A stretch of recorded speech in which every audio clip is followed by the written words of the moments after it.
Ignition sequence start. 3, 2, 1. Range is hot. Lock and load. It's time for the Gun Rack with your hosts, Joey and Drew.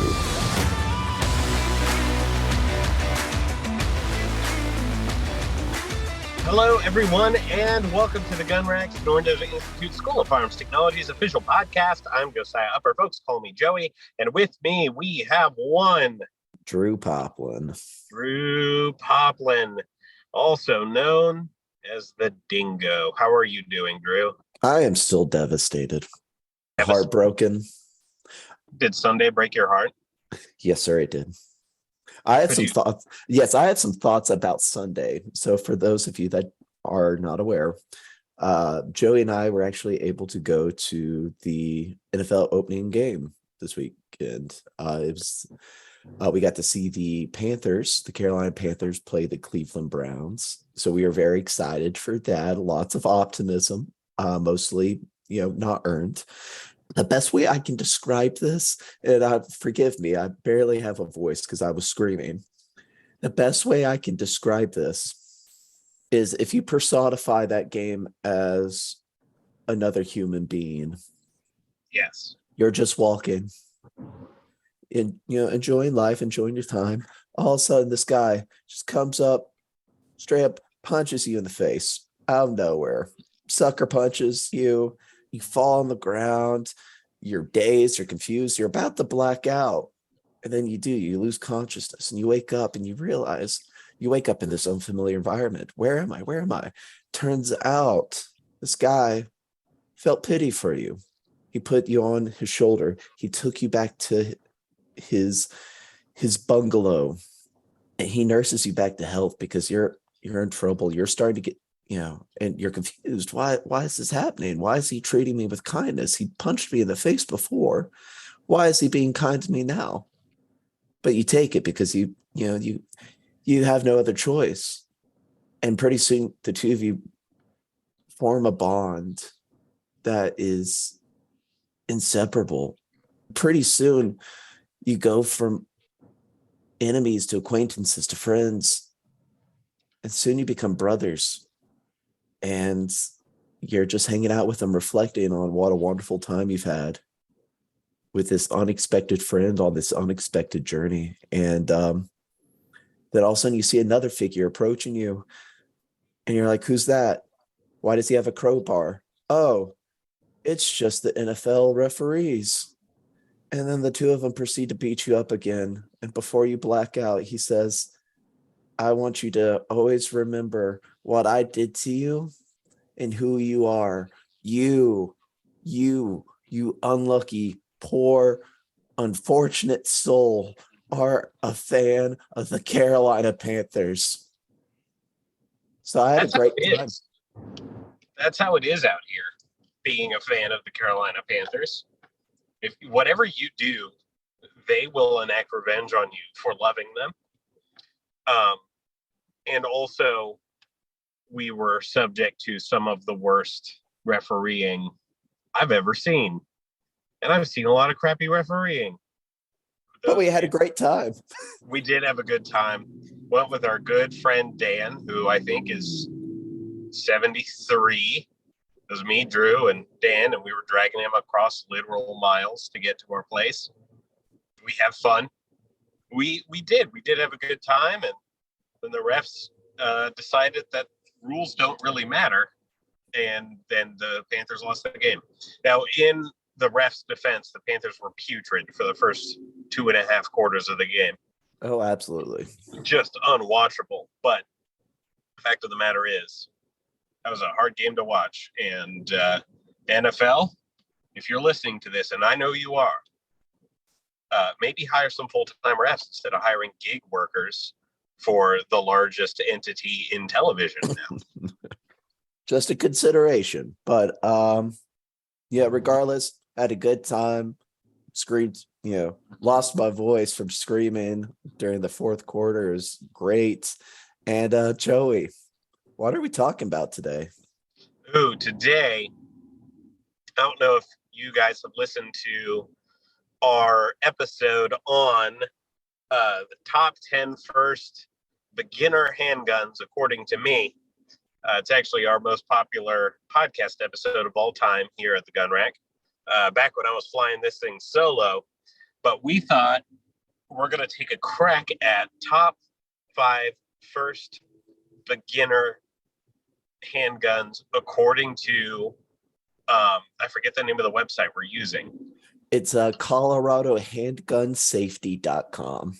ColoradoHandgunSafety.com. With a name like that, you'd think they'd be on the ball, but there were definitely some mixed results.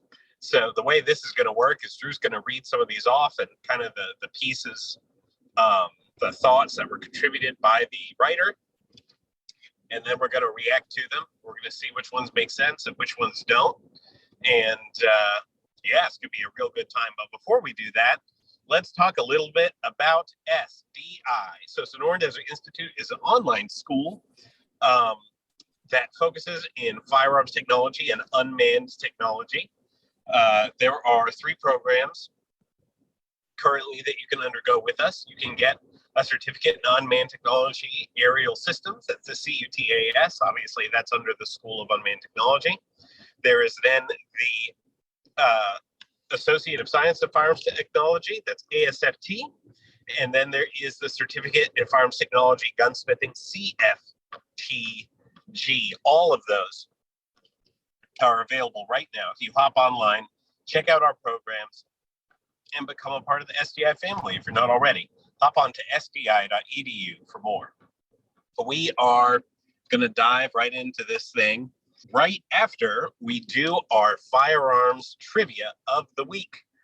We have had lots of guess-ins over the past few weeks, and we're very grateful for those people. I think all of those people involved should have swag sent their way at this point. If you would like to send in an answer to trivia and you get it right, we will send stuff to you. Even if I have to send my own stuff, it will happen. I think we still owe someone Shearwine. I think that's a thing. I would go figure that one out later, but we will settle more than just our swag debts. We will settle our soda debts too. We are men of our words. But anyway, send in your answers to this trivia question to marketing@sdi.edu, or feel free to comment on this podcast episode's post to our YouTube channel, which is, of course, the Sonoran Desert Institute.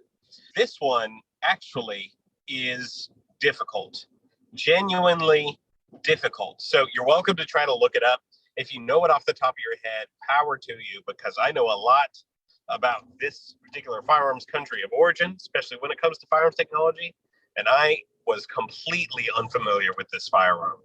So Drew, as the man on the clues, Drew's clues, tell us what's going on. So last week, the answer was the TT-33. Now this week, a little bit of a challenge. This Russian single-shot bolt-action rifle fired a .42 caliber cartridge. It was used by the Russian military, but was made by a gentleman with the first name Hiram, who was an American. What do you think it could be? If you think you know what it is, or if you have to look it up, feel free to write in your answer. We're, as Joey said, a podcaster always pays his debts. That even fit metrically. Yes. I think it's fairly easy to guess who the inventor was, but I don't know it off the top of my head. Straight up, that should be good. All righty, now let's dig in to the main portion of today's events.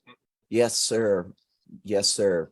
So as we mentioned, this is an article that was posted in January 2020 on ColoradoHandgunSafety.com, and the author's name is Bill Peterson. Bill, thank you for writing this article. So first part of the article is kind of like going through like, okay, should you go with a semi-automatic handgun or a revolver? And it kind of goes over like some of the pros and cons. And there'll be a decent amount of this where I'm reading straight from the articles, just a heads up. So let's get started.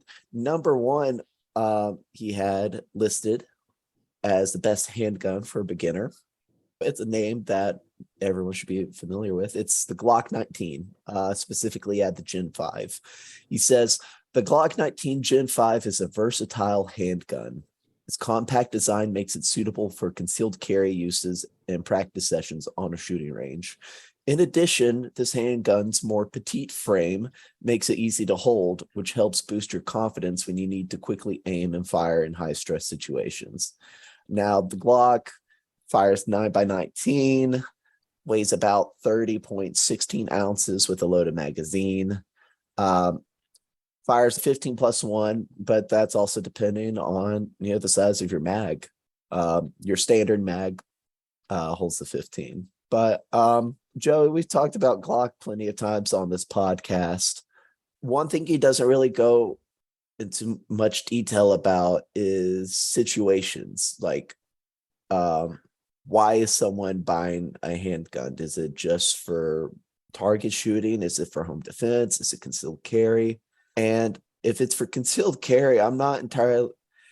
I actually like Glock, but having held the 19, I don't know. It feels a little big. But Joey, what are your thoughts? Well, I would share your opinion on it personally as an option for concealed carry. However, it's worth noting that the Glock 19 might be the most popular concealed carry firearm in the world. The Glock 19 is the classic, quintessential do-all gun. And we probably should have started off with this, but we can do it now. When we're talking about a beginner handgun, you were talking about the scenarios in which we would need. Why is this firearm purchased? Why is it needed?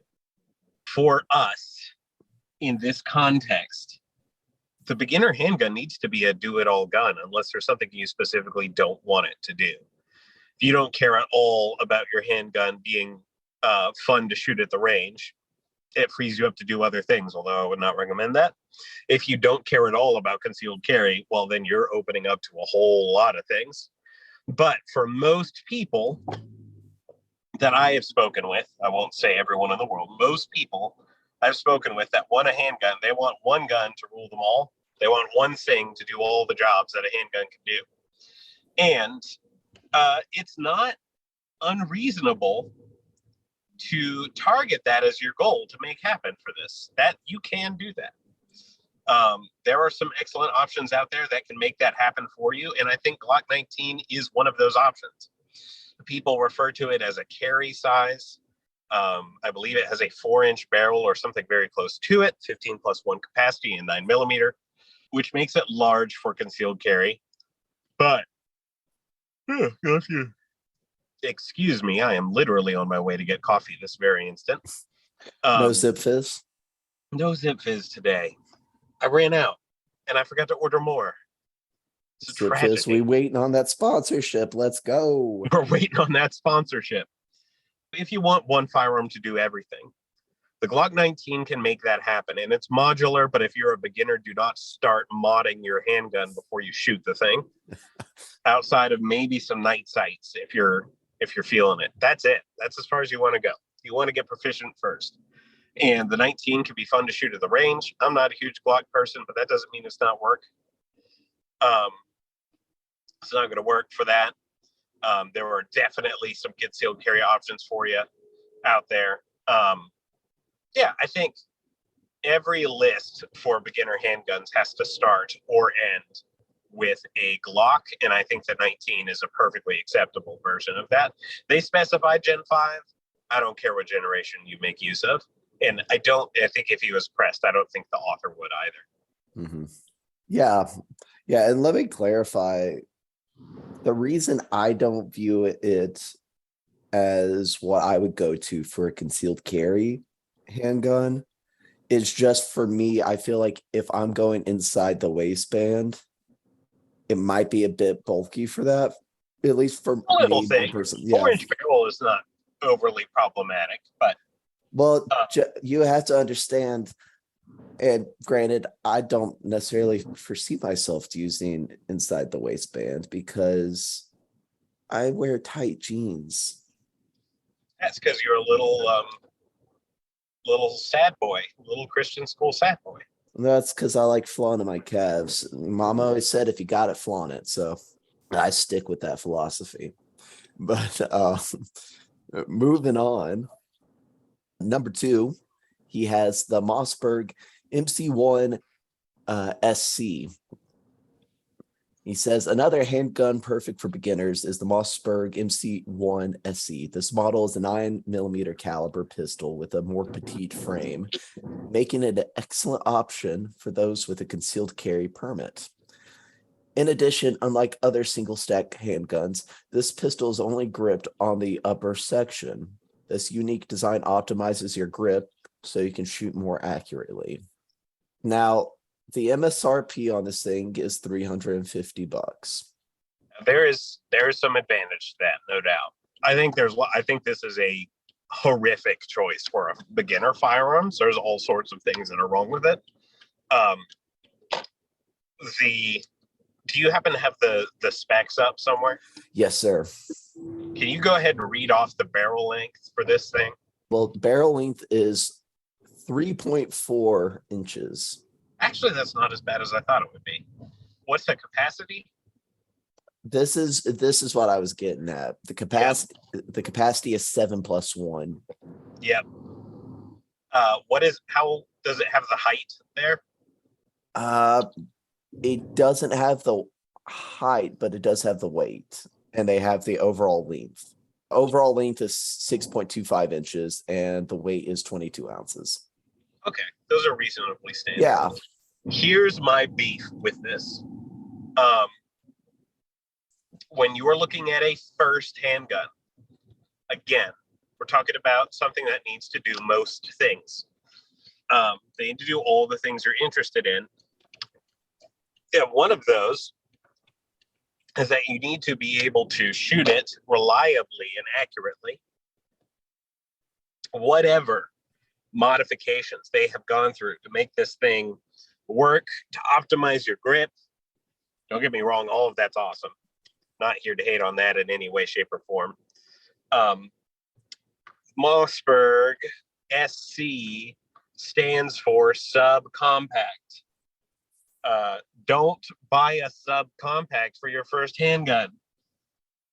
Subcompacts are handguns you move to once you are proficient with other handguns. You just can't do it. So I don't know. And that's such an obvious choice or issue with this take.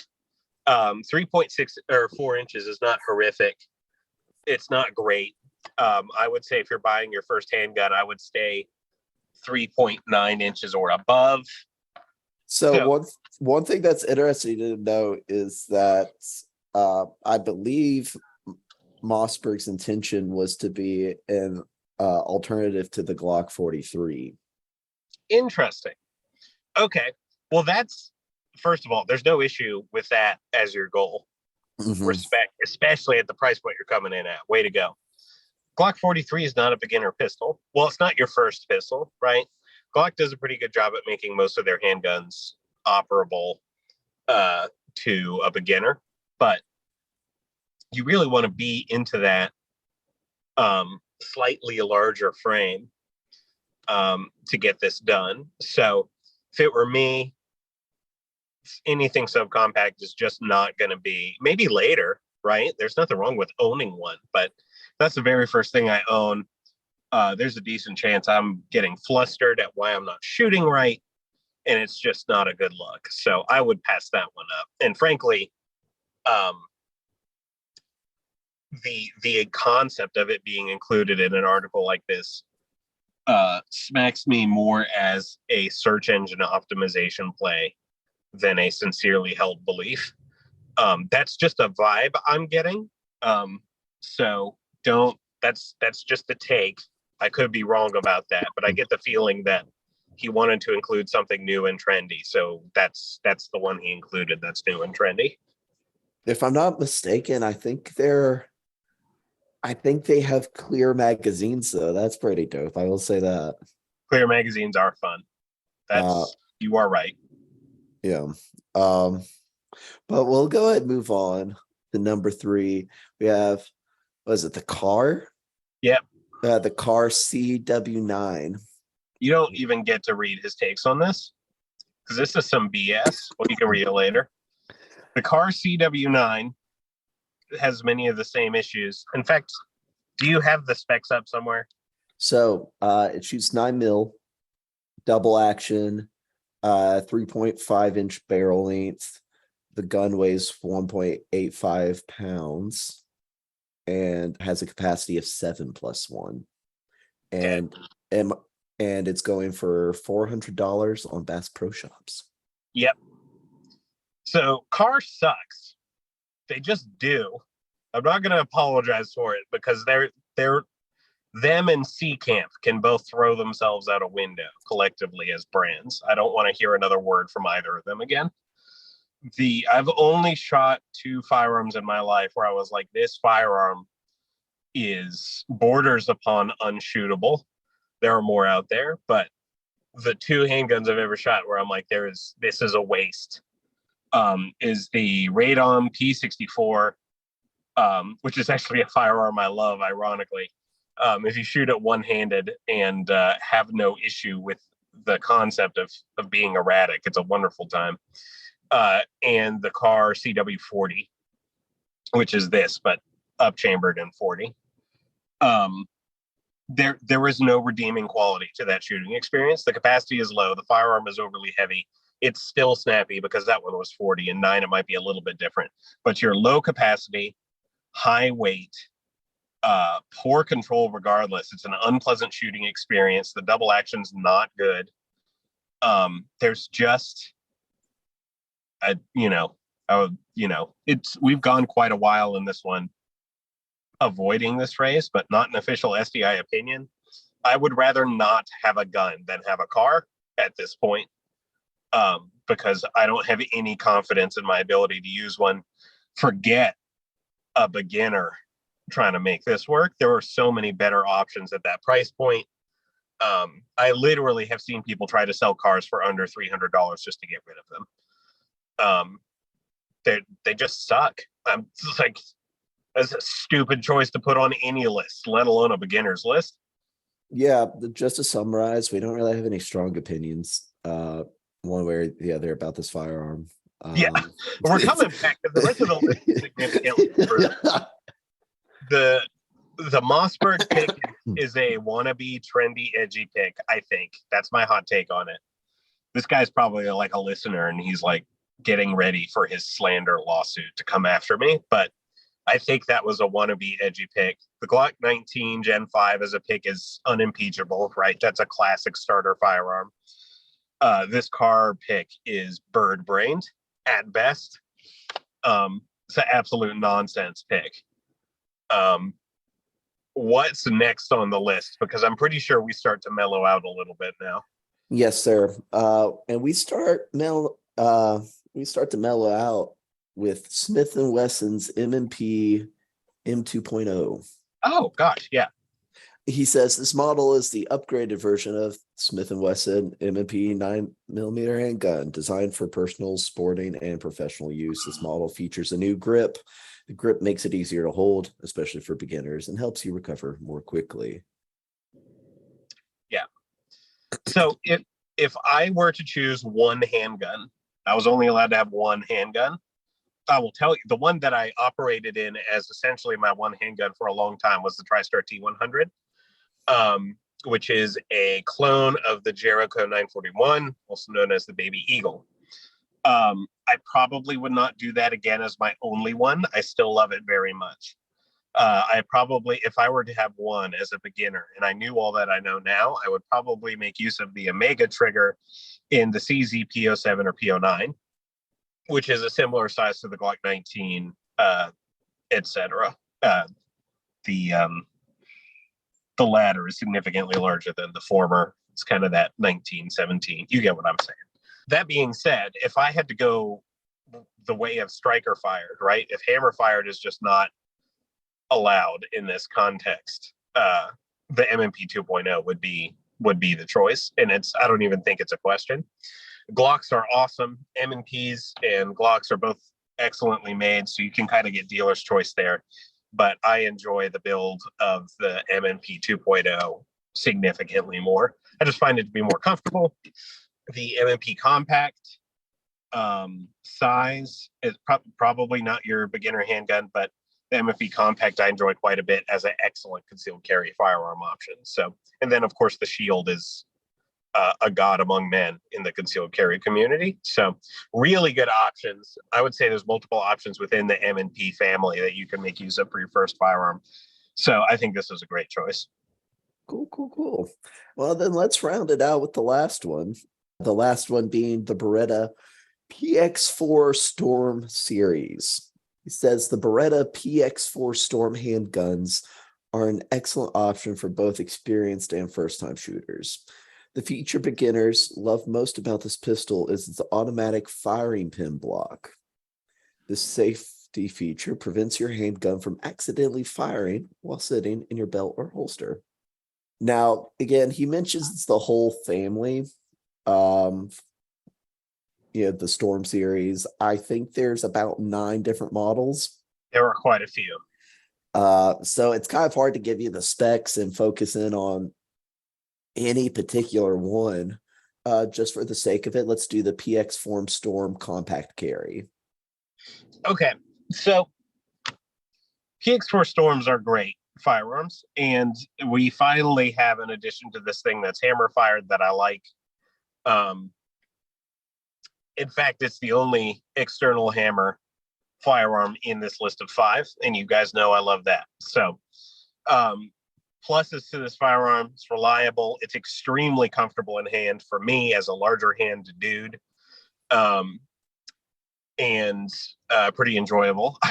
I thought about owning one, and then I knew a guy who owned one that was a jerk, and the gun was ruined for me forever, which is not the most objective way to pick a firearm. But that is what happened. So we're just being real. He was that much of a jerk, and I'll put it that way. With this firearm, there's 2 things you want to keep in mind. One, comfortability, way to go into it. Lots of different specs for this thing. I don't remember the thickness of this firearm off the top of my head, but I would not use this as a concealed carry firearm because of how chunky it is. It's almost 1.5 inches wide. Yeah, 1.5 inches is too thick for a concealed carry firearm. Just is. I like a good, nice, full grip because of how big my hands are. But almost 1.5 inches is just too wide for a concealed carry handgun, in my opinion. It's going to start printing. Unless you are an absolute wizard. And if you're an absolute wizard, what the hell are you doing listening to a top 5 beginner handguns podcast? Checkmate, losers. Got him. Yeah. Look at me defeating people in arguments that don't exist. But no, I think it's a great firearm. This would be one more that I would be like open carry, which isn't my favorite thing in the world, and range shooting. I think this is an excellent option for both of those. And if you're feeling super frisky, you could get a shoulder holster and try it that way. I bet that would be kind of nice. That would be really cool, except there is one drawback that I see with this firearm. What's that? The MSRP. Is it high? It's $919. Whoa, I don't remember it being that high. I don't know if that's COVID hangover or what, but that sure is interesting. I did not know that. That's unfortunate. Now, if it helps, the Storm Compact, the MSRP for that one is $600. But that one you only get 10 rounds and it fires 40 Smith & Wesson, not 9mm. There is a model that does fire 9mm, that's $600, but again, only fires 10 rounds. Yeah. So, So price tag's definitely a question mark there. I would put it to you guys that if you have $600, maybe get some ammo and also one of these two other firearms. Maybe pick up a M&P 2.0. Pick up a Glock 19, which is going to be similar MSRP wise. There's just some options you got available at that price point. The PO, can you look up the CZPO 7, what its price point is currently? Its MSRP? the CZPO7. Yeah, P07. Let's see. MSRP on that is $585. Yeah, see, if it's between a Storm and a P07, let's do the P07. Let's go there. That would be my take. But I still like the second and third options we had on this list of 5 are 1 star or worse out of 5. Glock 19 and M&P, both 5 out of 5. I put the Storm at like a 3.5. It's a good option. Tells me that this guy is a little bit of a gun hipster. That's all right. But for the price point, I think there's some other options that might do you in better stead. CZ75 straight up is also an excellent option. And it's not overly expensive either. But there you go, guys. There's 5 best first handguns according to, what's the name of that website, Drew? Colorado Handgunsafety.com. Colorado Handgun Safety, written by? It was a fellow by the name of Bill. I think Mr. Right. Bill Peterson. All right, Bill Peterson. I might disagree with you, but I'm very grateful for you writing this content so that we could lightly roast it and praise you in some respects. So thank you for that. If you ever happen to listen to this podcast, give us an email at marketing.sti.edu. We'd love to have you on and talk about it a little more. Yes. And he does go on to say at the very end of the article, every shooter is unique. So it's crucial to choose a handgun that meets your needs and empowers you when you use it. So, yes, absolutely so. Absolutely so. Good stuff. Okay. Now, before we get moving to the tales from the range that you guys have come to know and love, let's talk about Sonoran Desert Institute one more time. Would you be interested in learning more about this from us? Of course not. We're awful people. However, you can right now learn about this school from our graduates who went through the process. They can tell you about where they came from, what the school was like, and where they are now. If you hop on to sdi.edu under the news tab, if you click on that, there's a category section to the right of that page. One of them is grad features. And you can read about some of our graduates' experiences, harnessing what they do and say to really make the most of the opportunities you have here to learn about Sonoran Desert Institute. So if you're interested in our school and you don't trust Drew because he likes the Panthers, you don't trust Joey because he's too good looking, too good at podcasting, hop onto sdi.edu, news, grad, features. Okay, Drew, talk to us about Tales from the Range this week. all right. So once again, I got the story from snipershide.com. This is by Clay Morks. Or is it like Clay Marks or Clay Morks? I'm not entirely sure. But anyway, Mr. Morks says, a few years ago at an outdoor range, I was talking to a guy next to me. He was sighting in a brand new rifle, a new scope, if I remember it correctly. It was a Weatherby Mark V. Don't remember the scope, but the whole setup was worth at least 3 mortgage payments. He had just bought it for a guided Colorado sheep hunt. Interesting. Anyway, he couldn't hit the broadside of a barn, and he's complaining that every adjustment he makes gets worse. I could tell from where I was that the scope was not leveled and loose, and it was getting worse with every shot. I tried to explain what I was seeing, and he just didn't get it. He just complained that the gun and scope were crap. I left after 3 hours, and he was still trying to work it out. Yikes. Yikes. There is nothing worse than not leveling your scope, though, and then not realizing it until you've spent $30 worth of ammo. Yeah, but especially when it's like a super, super, super nice scope, like one that you've dropped an insane amount of money on. You hate to see it. You hate to see it, folks. You do hate to see it. Well, for now, ladies and gentlemen, that is the gun rack. We will see you soon, but for now, have fun out there, and we will see you at the range. And don't be a Panthers fan. Sonoran Desert Institute is an online school accredited by the DEAC. It is headquartered at 1555 West University Drive in Tempe, Arizona. For more information about how you can craft your firearms future, visit sdi.edu.